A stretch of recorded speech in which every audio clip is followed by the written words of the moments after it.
Welcome to In Pursuit with Pastor Bill. Hey, I'm just a simple guy in pursuit of knowledge, wisdom, understanding, wild game, fish that swim under the ice, tender smoked meat, tasty grilled meat, and Denise. In this hour, we are going to be talking about all of that and a whole lot more. Bill has been with Maranatha since 2005 and the campus pastor at Maranatha Chisago Lakes campus since 2011. Come along and join In Pursuit. Well, hey, good afternoon, everybody. It is great to have you here joining us. Good afternoon. Let's see, who's with us today riding this ship on this In Pursuit Thursday, July 10th. My name is Bill. Denise. Shane. And Alice. You just hear this yelling. Alice is sitting out there next to, in the same room as Shane. And so she doesn't have a mic, but she made it happen. Nice job, Alice. Yeah, hey, it's great to be here. We missed last week. We played a replay for the live show anyway. A rerun. Yeah, we did a rerun. It was a leftover. Yeah, so we did that. So it's been a couple weeks since we've actually been here live in studio. It's kind of fun to be back. Yeah. Right? Yeah, I enjoy this stuff. I do too. Yeah, I dig it. Shane, I got a question for you.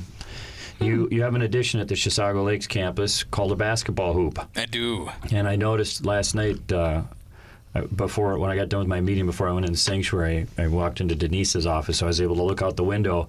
Looked like you guys were having a ball out there. It was amazing. We first went out there, and immediately there was a couple people that were like, "Can we play something else?" And I was like, "No, let's just keep going." And then you kind of start to realize the different skill levels that you're working with here. So I'm actually just all of a sudden became coach and starting to tell him, "Hey, there's no one blocking this guy. You got to, no one's get your hands up. No one's defending over here." And then next thing you know, so we get past that first game. And then that second game we start up, and I made the team, so I know who was shooting a little better than others, right? Yeah. So I made the teams as even as I thought. And next thing you know, I mean, they were literally person on person. I mean, they were passing, they're calling for the ball, they're shooting. It was amazing to see their turnaround. One of the people who said that they didn't want to play, that they wanted to play something different, later on comes back with a jammed finger, black and blue, on ice, and asks if they could still play. I was like, no, go sit out. So it was a way bigger hit than I thought. It went really well. Cool. So I am very excited. That's good. Yeah, I can't wait to get out there and shoot a couple. I might try before we leave today. Where's the ball in your office? They are. Where did I put? I think I put all four in back by the dodgeballs. Okay. In the back room. I might have to shoot a couple just to see if I can even throw the ball 10 feet anymore. Me and Shane were looking at the hoop yesterday because it's adjustable, and it was just one notch. It's very nice. The one you and James found was very nice, adjustable, rolly and stuff. And it was just one little notch, and we're looking at it, and I'm like, I don't know, it's pretty close. Well, we tried. Well, it went up, I think, 6 inches, because I think it was 9.6 to 10, and I was looking, I'm like, God, that's a long ways up there. Right? Yeah, it's been so long. I'm looking at it, it's like, man, I don't even know what it would look like if I shot a basketball now. Used to be able to do jump shots, and I mean, it was like, now I'd be lucky to hit a free throw, I bet. But it would just start you off with some pig and then some layups. Yeah. And then you get into it, and the next thing you know, just like the kids, man, you'll be out there, you'll be wanting to do one-on-one. And But yeah, I was telling Ethan, I was like, if we play at church, I'm like, we need to go easy. Because him and I mean, you guys are we play hardcore. quite a bit, so we shoot a lot. So it's like, comparatively, I mean, they probably don't play very often. So I was like, yeah. But, or at least split you guys up. Well, that too. I told you. But that's cool. I'm glad that they liked it. That's very neat. No, so was I. It was good fun. I would just like to point out, if you do go back there and start shooting, there's cameras. So it's going to all be on. Unless I shut those off first. Suddenly some cardboard just... Yep, you never know. Well, hey, like we always like to do, if you are listening, please let us know. Text us or email later if you listen to one of the shows that you can find here, whether it's on the radio station, the podcast that both of our campuses put out there. But right now, I know this. Colton and Cindy are listening back at the church. So thank you guys for tuning in and joining us. And our friend in Wisconsin, Chris is listening. That's wonderful. The Faithfuls, I love it. Absolutely love it. Yeah, so it's been a couple of weeks. So here's, just we always like to talk about some of the meat that we make and the smoking that we do. And the last couple of weeks, I think we have really ran that smoker We have. quite a bit. I mean, Yeah. it's been very fun. So if you go back a ways, like we went camping for a few days right before the 4th, which was very nice. A little getaway. Yeah. That was cool. Took Mom and Dad's camper. We like to camp. Yeah, that was fun. And just before we went there, so 2 weekends ago, I guess it would be, I lose track of it, but the end of June, we had a motorcycle ride after church, and they came to our house. And so we smoked like 15, 16 pounds of pork on the smoker. We did 4 separate roasts, like 4.5 pound-ish roasts. So we smoked those Friday to Saturday, and then heated them up with some butter and some chicken bouillon, Yeah. right? Yeah. Chicken broth. Chicken broth, yeah. And so that In was the good. crock pot. That got chowed. Yeah. And then we had a staff meeting with both of our campuses, which is always fun to do. We do it a few times a year. And so we smoked meat Sunday night, overnight into Monday morning.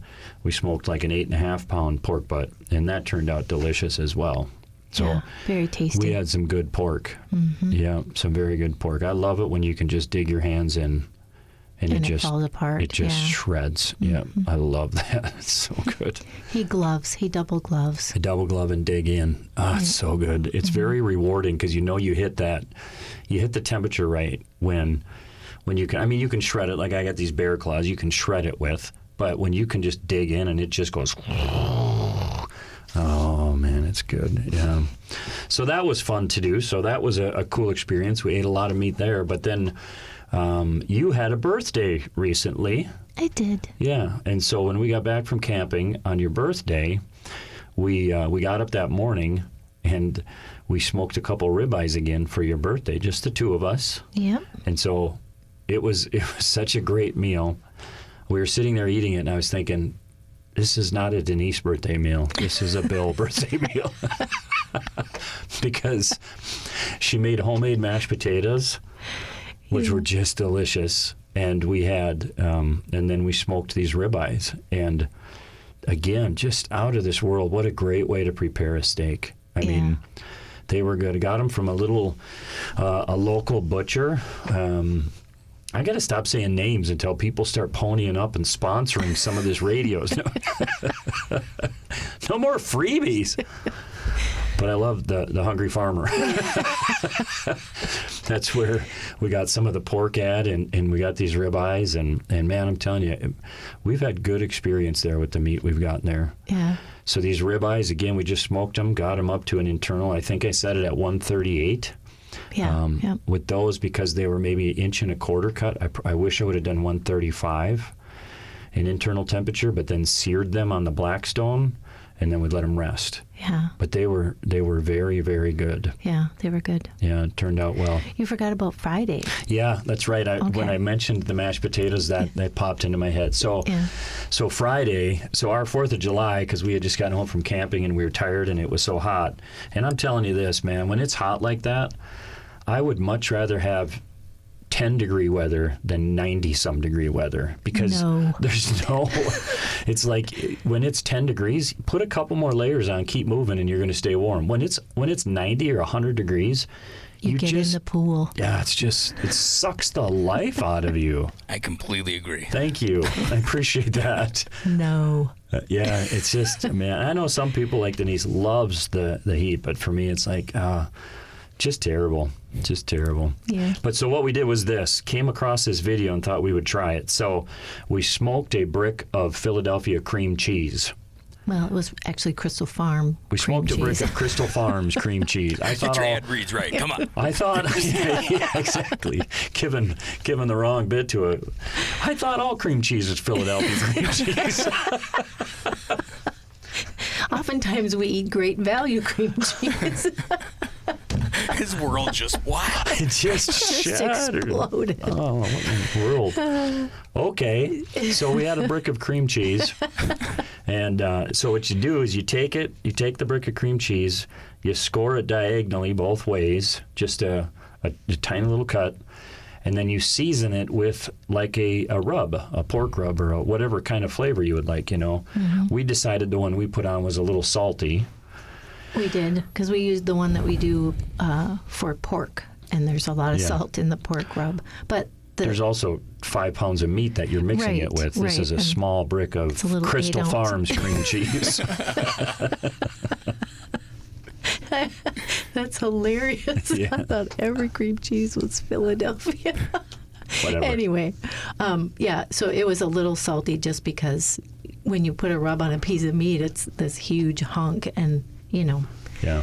Yeah. So we'll do it different next time, but it was very tasty. It was very fun to do because you're putting this block of cheese in the smoker set at 225, and in my mind, it's just going to melt and fill because we put it in kind of a little pan, like a ceramic or glass or whatever tray pan she has, and and it's in there for like an hour and 15 minutes, hour and a half. And you keep it checking it, and it gets soft. And the top where you scored it and where there's this rub, it starts to separate a little bit, if you can imagine that, you know, as it's smoking and picking up that flavor.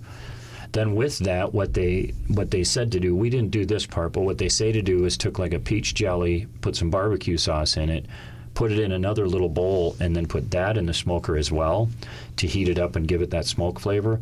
We didn't put that in the smoker. We tried some jam we had with some barbecue sauce. We did peach jelly with barbecue. Okay. Yeah, we did our peach jam, but I put too much barbecue sauce in because we've never done it before, and we just tried it. We just tried it, and it was too much barbecue sauce, so we pulled out a different kind of jelly. Yeah, so then we had like the spicy jelly thing. So you take like a wheat thin. A wheat thin. Nabisco? I don't know. Crystal Farms probably makes wheat thins now too. Keebler elves, I don't know. I'm sure it was Philadelphia wheat thins. Yeah, thank you. So, by the way, Quick Trip carries those because that's the only thing we needed. So I went up. It's like, Quick Trip. That's like $1,000 worth of free ads I have given away in the last 10 minutes. It's unbelievable. So fiscally irresponsible. Well. So here's the deal. So then you take some of that gooey cream cheese and you take some of that jam and you take that wheat thin, and it was really, really delicious. And it's not like this cheese. It doesn't just become a puddle. It's just soft enough, and it's hot. I mean, we'll definitely do that again. Absolutely. As kind of an appetizer thing. Because it looks so pretty. It's very cool looking. It kind of swells up and splits in that crosshatch pattern. Yeah. Yeah, it's pretty. It was fun to do and to experience. Mm-hmm. Yeah. So we had the pork, we did the cheese, and so then the cheese that was left over, when she made the mashed potatoes, she mixed that in with the mashed potatoes. It did. Oh, I'm telling you what, they were so good. That's what I'm saying. Smoked ribeyes and mashed potatoes. There's no lettuce. There's no vegetables. It's like, what more do you want than that right there? That's why to me it's like, I stopped and I'm looking at it and I'm like, this is not a Denise birthday meal. This is a Bill birthday meal. It was so good. It was very, very good. Yeah. I am a more of a vegetable person than you, but yeah, it was good. It was very good. Yeah. And then we tried just on what day? What day? Tuesday. Tuesday we were home, and so we tried smoking some beef short ribs and a beef chuck roast, and so the short ribs turned out like they're very fatty, so we'll trim them more if we do this again. But the meat in them turned out really good. And these two, we cooked all of it to like 203 degrees. And so the idea is that breaks down the collagen and whatever else in there that's supposed to be able to just make it very tender. And I think the ribs, that was the case.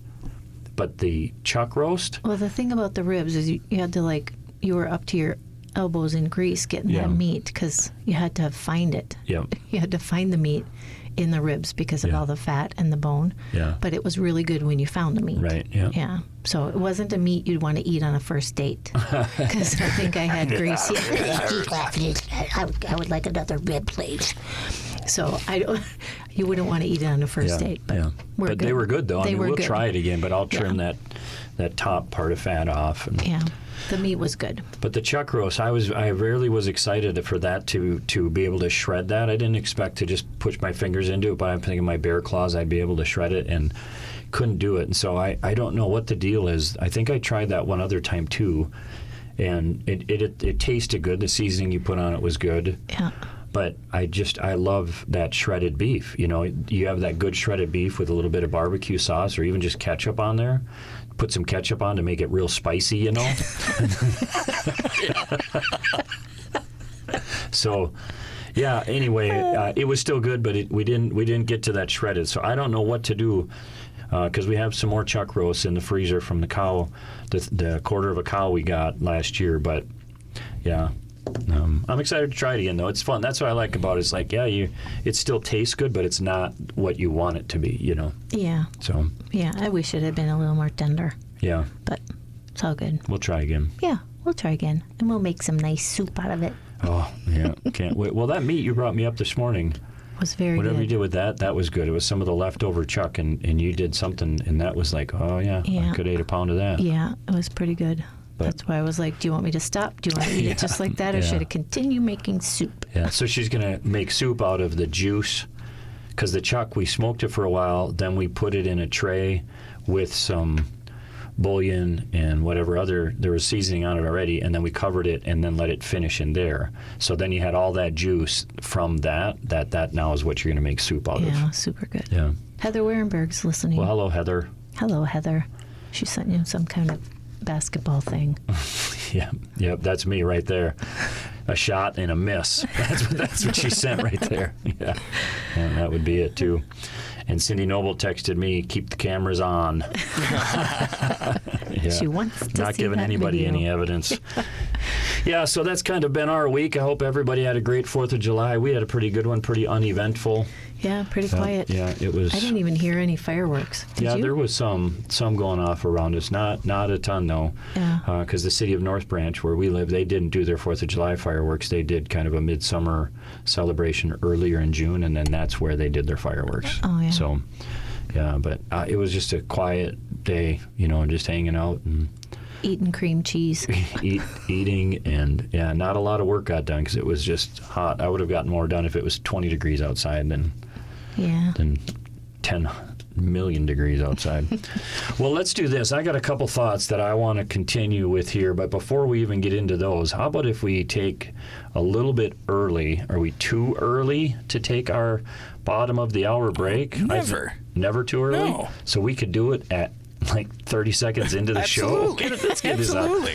Time for our bottom of the hour. So we're going to do a bottom of the hour break, but first, a highlight of all of our weeks is when we get to enjoy the word of the week.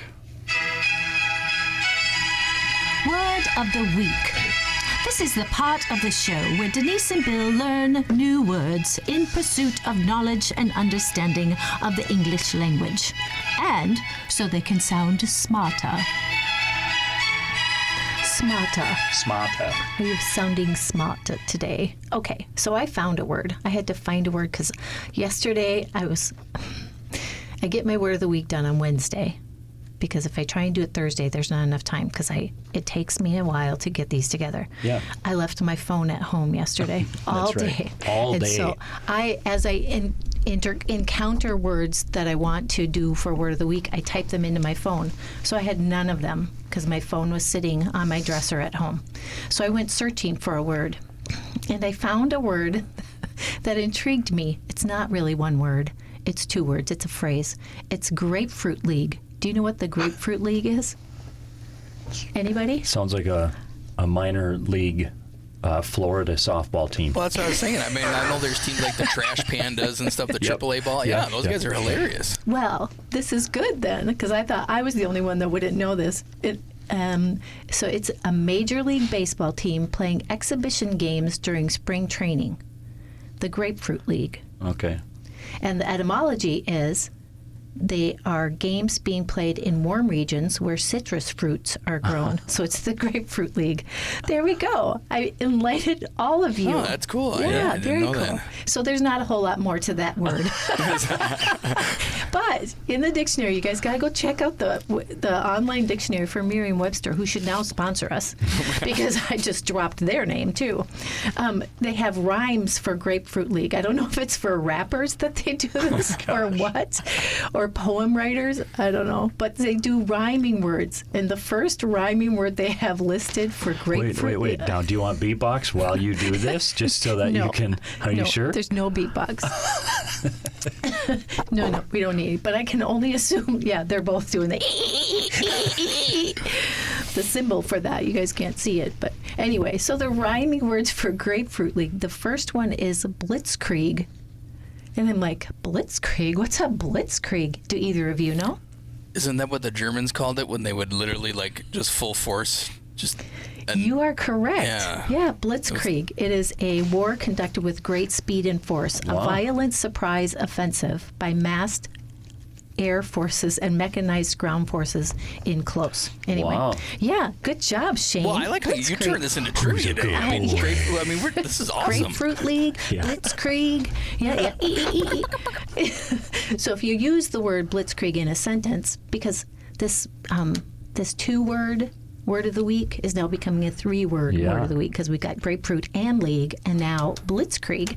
The stunned survivors of the crash were then confronted with a blitzkrieg of insensitive questions from the media, or the war began with a blitzkrieg that was designed to shock the enemy into submission. Nice. Yeah, those are the word. When Shane and Ethan played basketball against the other youth kids, they brought a Blitzkrieg. And they both did the arm like ooh thing. Yeah, very funny. Okay, so because now they're not part of the Grapefruit League. they're not.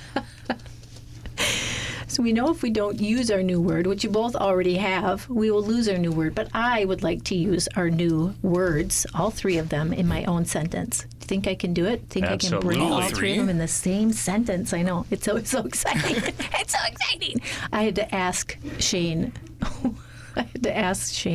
I'll tell you after this.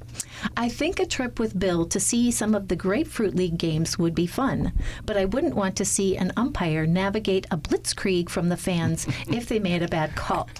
Nicely done. Yeah, I know why you asked that now. Yeah, I asked Shane, I said, is the guy in baseball behind the home plate, is that the umpire?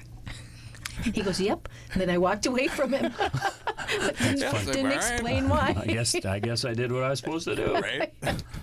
And that's our words of the week.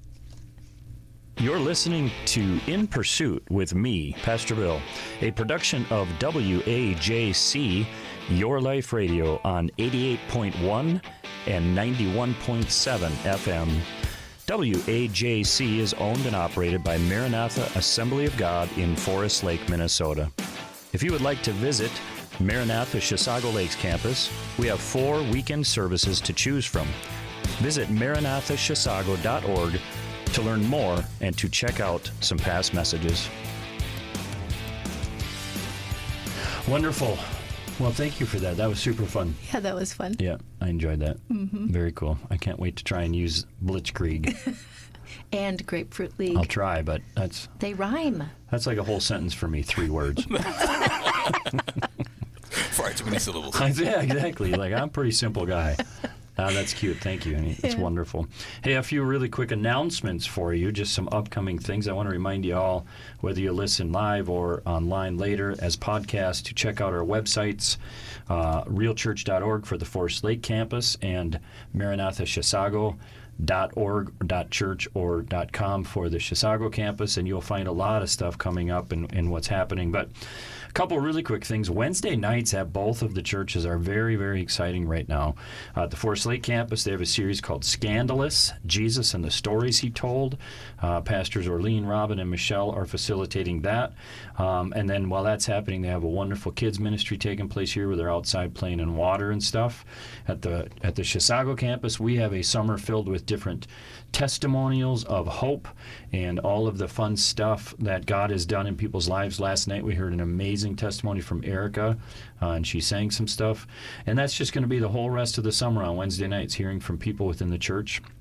And there's great kid stuff happening over there as well. The youth stuff that Shane does, the kids in nursery is available. And so just super opportunities on Wednesday nights. If your weekends are full, stay connected with the church. Don't just take the summer off, but stay connected. And then check out, again, our websites, because there's a lot of great stuff happening. Great weekend services, special events, outreaches, all kinds of stuff. So go check all that out. It's good stuff. It is good stuff. Lots going on. Yeah. Well, there's been a constant theme. Like, it's funny because coming into this even, I had mentioned to Denise about 2 hours ago, I said, I'm not really sure what we're going to talk about on the show today. I mean, there's always stuff in my head, but usually there's a clear cut, hey, I'm organized and points. And I'm thinking, I got 3 words. He's not going to get one word in edgewise. because you got a lot to say. I got a lot to say today. So you want to continue? No, I'm good. Okay. I'm done. So, but there's a theme, though, that's been coming up. I mean, so the Wednesdays at Chisago, it's called Testimonials of Hope. And it's just what God has done in people's lives, the hope that he brings, right, and the transformation. And so that's one way. Yesterday, I was talking with the guy in my office, one of the meetings I had, and we were talking about hope. And this morning, in a couple of the different meetings I had, just that hope came up, and just throughout all of this, it stirred in me again how really we are living in a time where there is a lot of hopelessness. There's a lot of people that are feeling hopeless right now. There are. Yeah. Yeah. And it's a very hard thing because you see it. I mean, there's times in our lives where and even now kind of continues where that can creep in, where it's like, God, this situation or this circumstance or this struggle, it just feels hopeless. Like, how is this ever going to change? How is there going to be healing? How is there going to be reconciliation? And that's what I was going to say, is I feel hopeless sometimes too. Yeah. But I don't hang on to it because of your faith. Yeah. I have to redirect and say, okay, this world is not my home. Yeah, exactly. Yeah. And that's the thing where you start thinking about what has God done, and this was honestly this is all coming from 2-3 different guys talking to them. But what has God done? Like, if you think about what has God done in your life, like, obviously salvation and obviously everything, but I think at the root of a lot of that, it's this hope that he gives us. Now, here's an interesting thing that I don't know, I won't say who he is because I don't want to take his thunder, but someone I was talking to yesterday talked about hope and the definitions of hope. And one of those is the hope, like, I wish for something. Do you know what I'm saying? Yeah. Like to hope or wish that something happens. Right. And then there's the hope, like, you're confident that this is going to happen. Like, my hope is in Jesus. I'm confident he's coming back. I'm confident in my salvation through him. And even as Christians, and I know this is being sprung on you guys, but I want to just kind of talk about this a minute today. But if you think about that hope and the world we're living in today, I think that even amongst believers, there is a lot of hopelessness, because when we think of the hope we have in Jesus, even that we're really like, I hope he comes back. I really hope that I'm going to be saved. I hope that he will fulfill his promises. Like, I'm wishing this is going to happen. And if you think about it, like, how much peace does that bring you? Am I making any sense to you guys here? Yeah, because it's the other hope. And they should have a hope. That brings you confidence. Like, my hope is in him, right? The confidence I have, and so, yeah, it's just it's an interesting thing. It is an interesting thought. Yeah. I was going to say that I think that's, now that the way you're describing it is almost like the beginning of, like, say, even my journey is like where you hope that this is real, because you're like, this is almost too good to be true. So you're telling me there's a God who created everything and loves us so much that he died to save us, yeah, well, and you check it out, so you kind of hope that it's real. You start digging in, but then there's a certain point in time where I would hope that it turns to that other kind of hope, right? Where you're saying, now my hope guaranteed, it's set in stone, 100%. I know, because like during the before that I was searching and looking and yearning, and now there it is. I got it. I have it. I'm never letting it go. Whoop, there it is. Whoop, and then I mean that's kind of that transition is I hope this is real to, oh my God, this is real. Yeah. You are real. And then, you just take it from there, and just like, you have to stay in it though. Like you said, don't give up on your church. Don't quit meeting with people. Don't quit reading your word. You can't just ignore it altogether and just be like, well, good, I got my hope. I'm all done now. It's like, no, you walk in that journey. You stay in that journey, because it just continues to get better and better and better.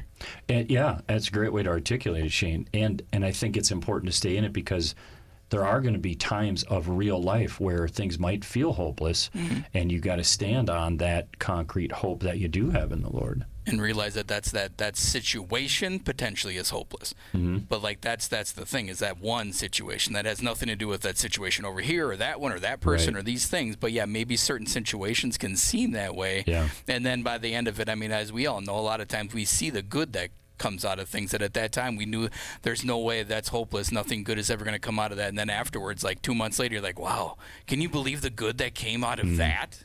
Like, I'm just watching people, and like that were all in the floods. So many people are like, I can't believe all this happened. But then immediately they start talking about how through this they've seen God doing good things, that they've seen good come out of this. People reuniting, people joining, families becoming one again. And it's like, through all this tragedy, there is hope, there is joy that's coming through all of this, that it is turning out to be good. Yeah, absolutely, that you can't see in the midst of it. Yeah, no, that's good stuff, man. Absolutely. Yeah. Well, you talk about the meeting together, and I think that's where some of the hopelessness comes from, feeling isolated and being alone and nobody cares. And again, this just stems from conversations, and we've talked about this many times over the years, but we live in a time where, in theory, we're more connected than we've ever been. But there's so much hopelessness and isolation and feelings of being alone, even though we're, in theory, more connected than we've ever been. And I think it's because we've lost that don't stop meeting together. Like there's a reason for it, and some people think, don't stop meeting together because, then the church can just make money. That's the motivation. No, that has nothing to do with it. It doesn't have anything to do with attendance, finance. It has to do with, this is how we stay connected. And there's a deeper level of connection that comes, like this. This is connection right here, Like, it doesn't happen without this, and this brings hope, and this brings support. And then when you are struggling, you have an actual relationship with somebody where they're going to pray for you, or they're going to give you a hug, or they're going to give you a handshake, or they're going to check in on you. And there's all of these things that cause us to feel hopeless. And then when we feel that hopelessness, man, that snowball gets going downhill. Again, like we've talked about even on this show in the past.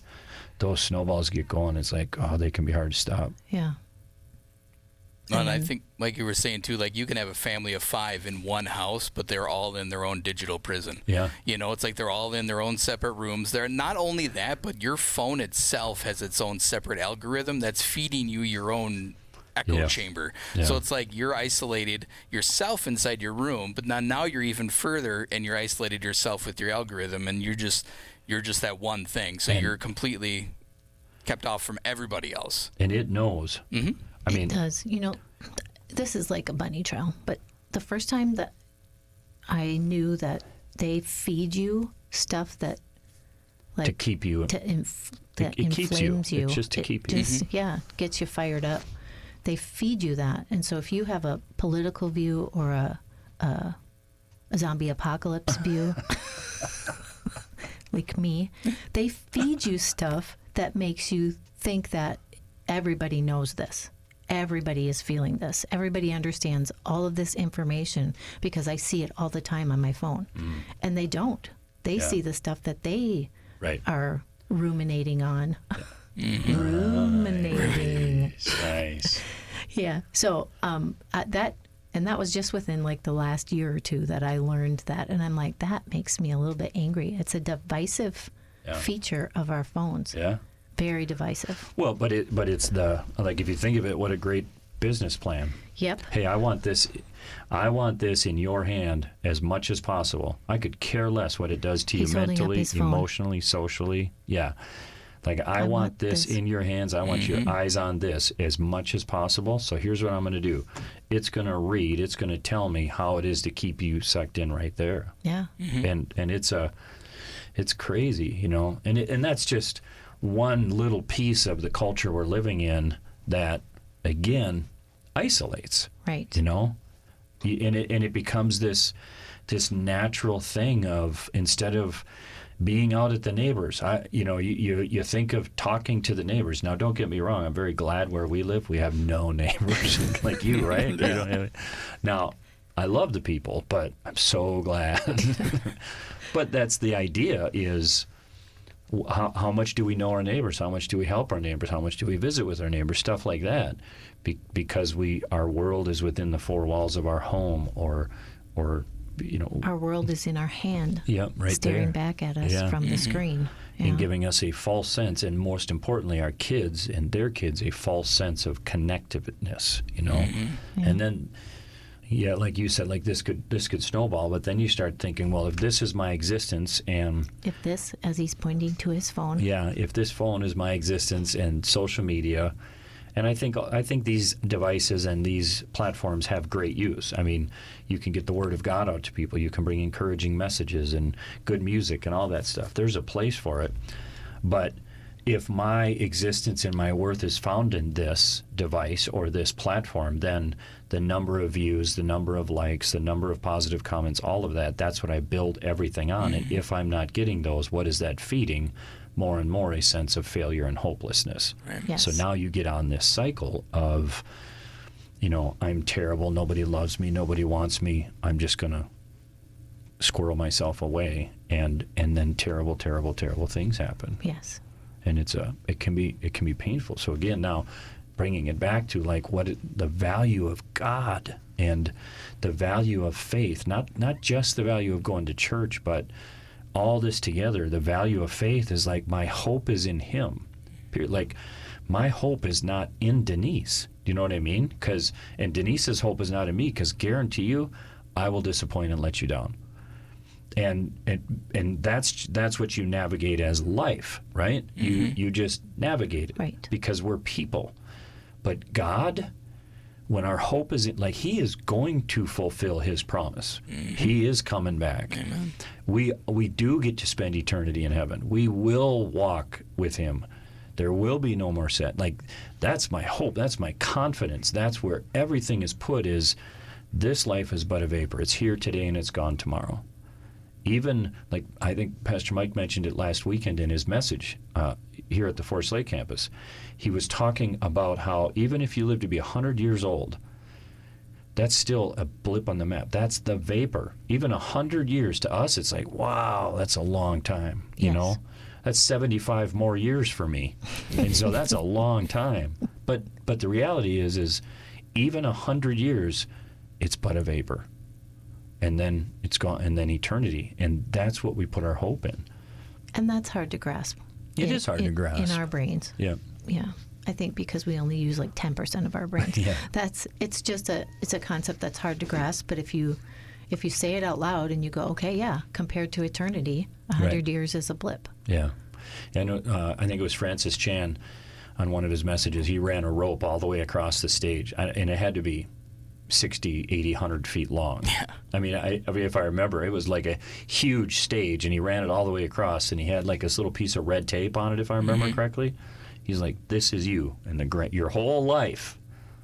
This is your whole life right here. This little 1-inch piece of tape or whatever it was, in the grand scheme of things. And it was such a great image to see. That's like, yeah, it's here today and it's gone tomorrow. And it seems like this is everything, but it's not. It's just one. It's like, boop, that's it. Yeah. Yeah. Hard to grasp. It is, yeah. But the Bible says it. It does. And so the more we trust, okay, yep, my hope is in you. I'm going to believe your word and not put everything on this. And it's hard. I mean, I'm not saying it's easy. Yeah. Like we can all be consumed by this one situation, this one interaction, this one meeting, this one service, this whatever it is. We can be consumed by it to the point of like it can destroy us, Yeah. for days, weeks. Even though that's like it's going to come and it's going to go, Yeah. Like I got to tell myself, I say it out loud sometimes, Shane. This is just going to come and it's going to go. Yeah. And in 10 hours, I'm going to be back here on the couch and everything is going to be okay. Yep. Like you just got to, my hope is not in today. Mm-hmm. My hope is in him. My hope, my confidence in, Yeah. But yeah, so how do you, like, you think of a young person who's just, like hurting and lost and all this, a 20-something-year-old, like how do you convey the value of that hope to somebody? Do you know what I mean? Like what you're talking about. I think that was a great way to articulate it.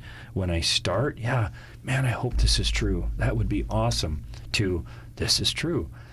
But how do you, like, seriously, how do you convey that?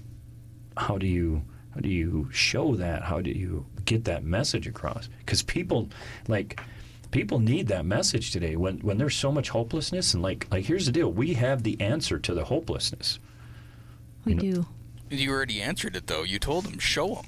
Hmm. I think that's what gets to people, because they've so many people nowadays hear words from this person and that person, who's lying, who's not lying. Yeah. So when you can go out there and you can show them what it means and show them what it looks like. So when you're talking about somebody that looks like they're hopeless, and you can show them, you could be in that exact same situation, but for some odd reason you still have inner peace inside of you. You're still joyful, you're still all that, and it's like, well, wait a minute, I'm looking at you, how come you're like that, and if I'm like this? And then that potentially is an opportunity then to share with them, let me tell you why I have this hope and this peace and this joy inside of me. Right, there was a movie I watched a long time ago, and hope was like one of this just foundational words, because they were having this battle. It was like these ancient people fighting one another, and they were like coming up to one another saying, like, say like, I'm the plague, and then it was like, so the other person had to come back with something that would crush that. So they kept coming up with things that would crush one another, and then finally the one at the end finally won, as he's like dying away and whatever, he's like, I am hope. And that was the one thing that defeated everything, because it was like, what do you do with hope? You can't crush it. As long as you have that mustard seed, that tiny little bit of hope, it's fine. Everything is going to be okay. It's not fine right now, but it's going to be okay. Yeah. And it was just that power of hope just crushed everything. It was cool. Yeah, that's awesome. What movie was that? I wish I could remember, and I can't. Yeah. I there's a verse I want to look up here. I just don't know. I have an idea where it is, but I don't want to get it wrong. Romans.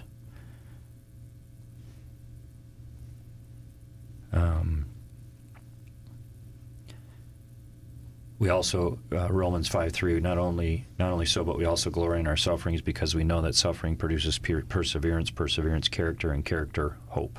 And hope does not put us to shame, because God's love has been poured out into our hearts through the Holy Spirit who has been given to us. That hope, that's the result of all that, can be that hope. Yeah. Mm-hmm. Yeah, it's good. I mean, just to have that peace and to find that. What do you think, honey? Oh, I agree, 100%. Yeah. When things get hard, I already said this, but I just have to remind myself, my hope is not in this world. This isn't my home. Yeah. So even when things get really bad or desperate, or my hope is in Jesus. Yeah. And that's so here's a challenge to us, maybe, is to be able, like, so what does that mean? My hope is in Jesus. What is that? What is it? What does it mean? What is the confidence in?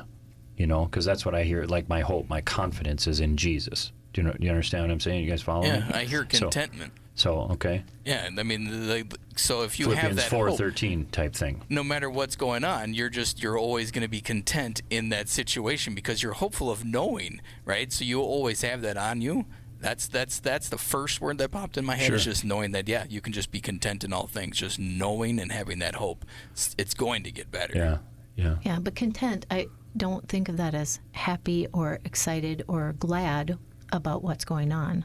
True. My hope is in, like, when this blip of a life is over, I'm going to spend eternity in heaven. Did you just say when this bleeping life is over? Can I say that? I'm guessing he didn't just hit hit the the red big red button. button. Yeah, I was going to say he didn't hit the red button.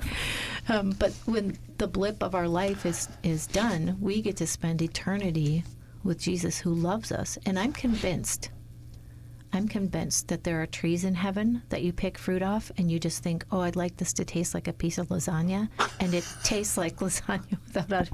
I bet it'll Does that mean happen. I'm going to eat a head of broccoli that's going to taste like a ribeye? Oh, yeah. Yes, it's going to be some kind of fruit hanging on a tree that tastes like whatever you Oh, want to that's eat. funny.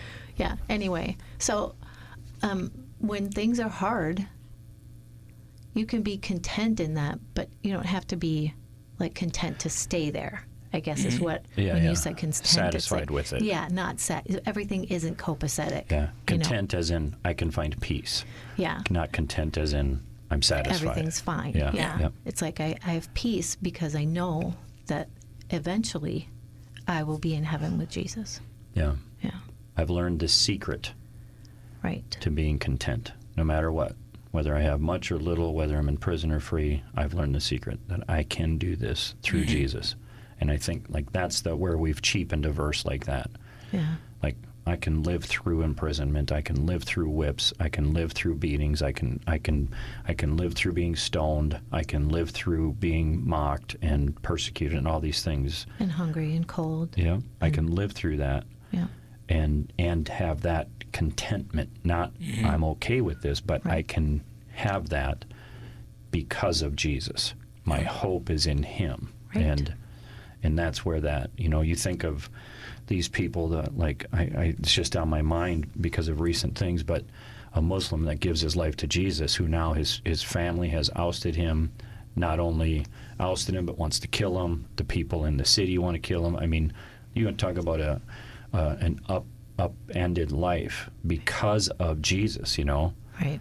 like, that's the situation where Paul's words come in. It's not like I can be content not having my fourth vehicle because I can suffer through because of who Jesus is. Like, it's one more of those things where it's like we've so cheapened and westernized a verse like that. Yeah, or I can jump out of an airplane because I can do all things through Christ who strengthens me. Right, yeah. That's not what this verse is about. Right, yeah. It's like, no, I can endure, I can be okay because of who He is, Right. And that's that peace, a peace that surpasses all understanding because of the hope we have in Jesus, Right. the confidence we have.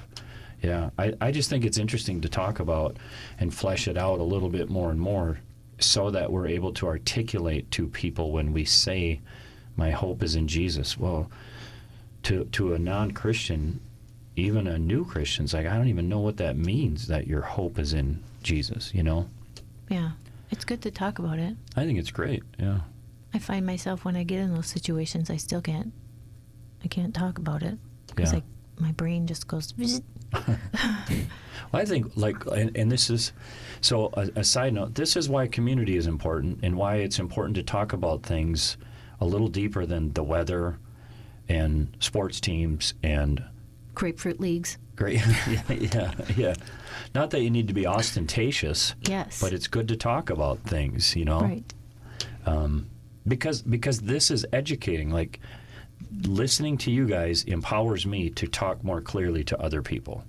That's where this kind of stuff it comes up, and it's valuable to sharpen one another, spur one another on in love. I think there's a lot of value in it. There is. I Yeah. agree.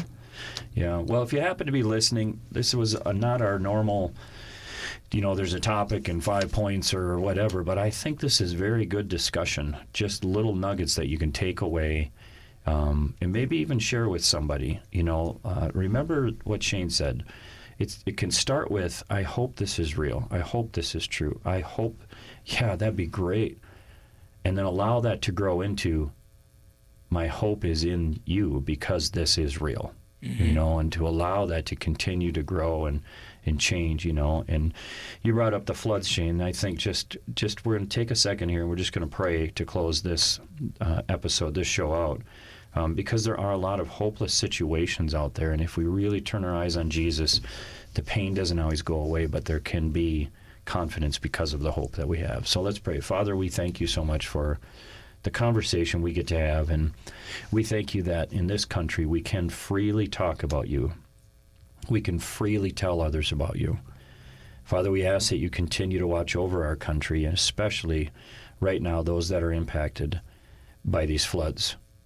As the floods even continue and go downriver, Father, would you watch over and protect? And Lord, would you give hope to those right now that feel hopeless, those that have lost loved ones? Father, help them to see the good, even in these situations, that you can do and the fruit that can be produced because of it. But we thank you in Jesus' name. Amen. Amen. Amen. Well, thanks, guys, for joining us. Thank all of you for listening. I hope you have a great day. Bye for now.